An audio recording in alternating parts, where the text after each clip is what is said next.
Sabe, existem alguns nomes na história do cristianismo que são gigantes. E John Wesley é, com certeza, um deles. O cara não só fundou o movimento, não, ele meio que ajudou a reinventar o que significava ter fé para milhões de pessoas. Então que tal a gente mergulhar na jornada dele e descobrir como ele foi de um clérigo totalmente fracassado para uma força que literalmente mudou o mundo? Essa frase aqui é provavelmente a mais famosa dele, e pensa só na ambição espiritual do cara. É uma coisa de outro mundo. Ele não estava pensando numa igrejinha, numa cidade ou mesmo num país. Para Wesley, o negócio era o planeta inteiro, a humanidade toda. E o mais impressionante é que isso aí não era só papo, sabe? Não era uma frase de efeito. Era o plano de vida dele. A gente vai conhecer a história de como um homem tentou, de verdade, levar isso ao pé da letra e transformar o mundo inteiro na sua paróquia. Bom, para a gente entender o John Wesley, a gente tem que voltar um pouco, né, ver de onde ele saiu. E olha, a família Wesley não era uma família comum, não. Era tipo uma dinastia, uma mistura de fervor religioso com uma disciplina de ferro. A religiosidade na família dele vinha de longe, viu? O bisavô e o avô dele foram dissidentes, gente que sofreu de verdade, que foi até presa por causa da fé. Aí o pai dele, o Samuel, fez um caminho diferente. Se juntou à igreja anglicana, à igreja oficial. Mas mesmo assim, ele manteve aquele mesmo zelo, aquela rigidez. Resumindo, a paixão religiosa estava no DNA da família. Mas talvez a influência mais forte de todas veio da mãe dele, a Susana. Ela era o motor por trás da educação e da fé dos filhos. E a disciplina dela, nossa, era lendária. Imagina só. Aprendeu o alfabeto inteiro num único dia. Ter uma conversa particular sobre religião com a mãe toda semana. Foi nesse ambiente super metódico que a sementinha do metodismo começou a brotar. E teve um acontecimento na infância dele que mudou tudo, que moldou a forma como ele via o mundo. Quando ele tinha só 6 aninhos, a casa da família pegou fogo, e ele foi o último a ser salvo, quase não deu. Ele encarou aquilo como um milagre, um sinal de que Deus tinha um plano especial para a vida dele. E essa imagem de ser um tição arrancado do fogo ficou com ele para sempre. Olha, com uma criação dessas, super intensa, a gente podia pensar que o caminho dele para o sucesso estava garantido, né? Mas não foi bem por aí.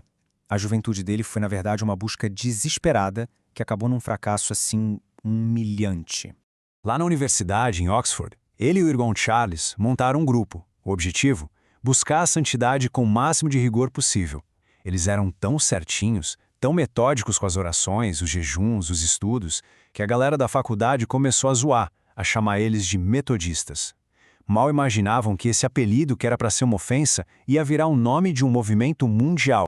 Só que todo esse método não trazia paz para ele. Por dentro, o negócio não estava resolvido. Então, para tentar provar a própria fé, ele foi ser missionário lá na Geórgia, nos Estados Unidos. E, gente, foi um desastre completo. Ele não converteu ninguém, irritou os colonos com aquele jeito rígido dele e ainda se meteu num escândalo pessoal que o fez ter que fugir de lá. Foi, literalmente, o fundo do poço.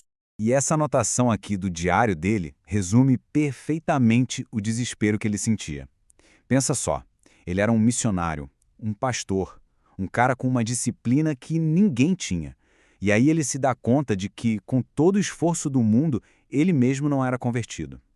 Ele não tinha aquela certeza da salvação que ele passou a vida inteira procurando. Então ele volta para Londres completamente derrotado, em crise total, mas é aí que ele está prestes a viver a experiência que não só ia redefinir a vida dele, mas o rumo de todo o protestantismo evangélico. E esse momento tem data e local. 24 de maio de 1738, numa reuniãozinha numa rua chamada Aldersgate. Ele estava lá ouvindo alguém ler um texto de Martinho Lutero e, de repente, ele sentiu o coração estranhamente aquecido. Foi a primeira vez que ele parou de tentar conquistar a salvação na marra, com os seus métodos, e simplesmente sentiu que a tinha recebido pela fé. Foi uma virada de chave. E a transformação foi instantânea e total. Aquele cara que fugiu da Geórgia, destruído, tinha finalmente encontrado a fé que ele passou a vida procurando. E dali pra frente, sério, nada mais seria como antes. A energia que essa experiência liberou nele foi uma explosão. O foco do Wesley mudou completamente. Não era mais sobre a salvação dele, era sobre compartilhar essa certeza com todo mundo que estivesse disposto a ouvir. E ele levou essa mensagem a sério para todos os cantos. Os números da vida dele são uma coisa de louco. 660 mil quilômetros. A maioria disso em cima de um cavalo. Imagina, viver na estrada pregando sem parar e ainda aproveitando o tempo no cavalo para ler e escrever. Ele era incansável.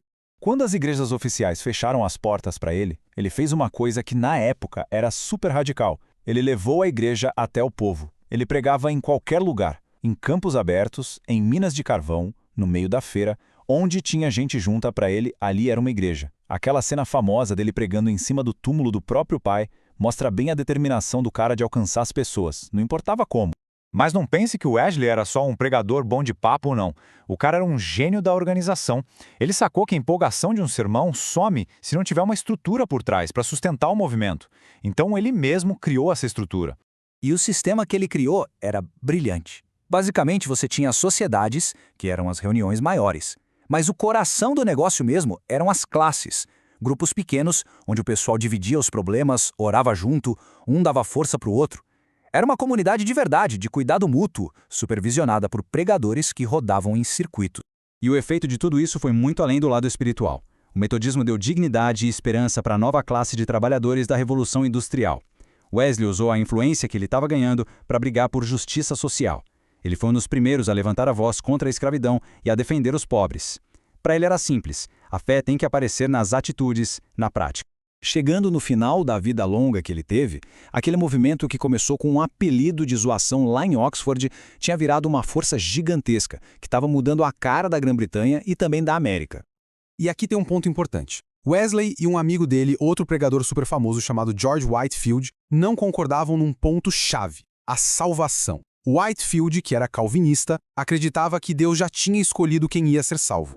Já Wesley, que era arminiano, ensinava que a salvação é para todo mundo e que cada um pode escolher aceitar ou não. Essa diferença acabou criando duas linhas de pensamento bem fortes dentro do movimento evangélico. E olha que curioso, um fato super importante.